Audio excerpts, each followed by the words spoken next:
Exporting data from Buopso LMS.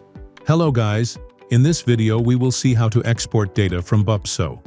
Let's begin. Go to the lead view and select the pipeline whose data you want to export. Now click on Export. The first thing we need to do here is set the creation date range. Let's set the date range. We are setting the ending date as the current date. And let the starting date be 2 months before the current date. The lead records created in the selected date range will be exported. Next, select the stage or stages for which you want the lead records to be exported.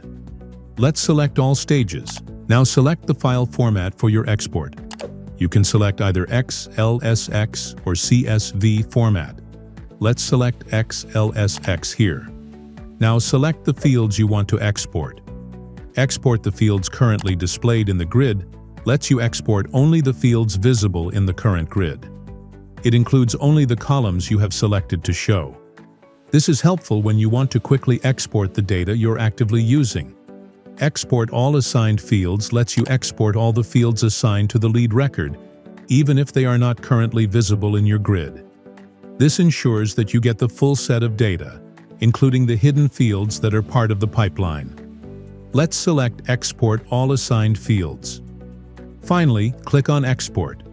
The lead data will be sent to your email in the selected file format. That's it for exporting lead data from Buopso. Goodbye until next time, when we will meet with another useful tutorial.